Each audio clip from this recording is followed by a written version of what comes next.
correspondante à Jérusalem. Claire, bonsoir. Comment le président américain arrive-t-il en Israël? En tout cas, on sait que c'est dans un contexte d'intensification des frappes sur Gaza.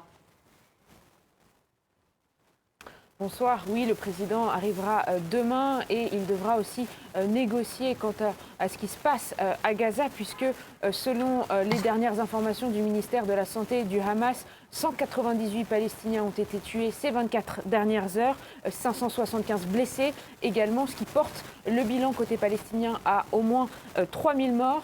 La situation humanitaire dans l'enclave est catastrophique selon les associations humanitaires. L'ONU alerte notamment l'UNRWA, le bureau de l'ONU en charge des réfugiés, dit aujourd'hui que la dernière usine fonctionnelle de désalinisation de l'eau a cessé de fonctionner. Mes contacts sur place me disent que approvisionner en eau leur famille est devenu leur priorité. Et puis, selon l'UNRWA également, les réserves de carburant des hôpitaux de Gaza ne pourront pas tenir plus de 24 heures supplémentaires.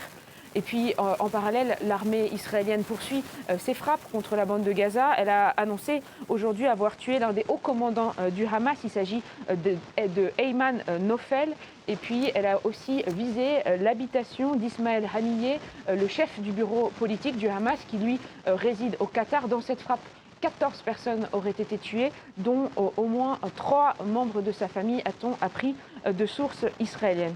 Et puis l'autre déclaration intéressante à noter de la journée, c'est celle du chef des renseignements militaires israéliens qui reconnaît un échec de ses équipes lors du premier jour de l'assaut du Hamas le 7 octobre 2023. Il dit dans une lettre à ses troupes qu'il est pleinement responsable de cet échec et que maintenant les renseignements ont une mission, je cite, gagner cette guerre. Merci beaucoup Claire. Claire Duhamel en direct de Jérusalem.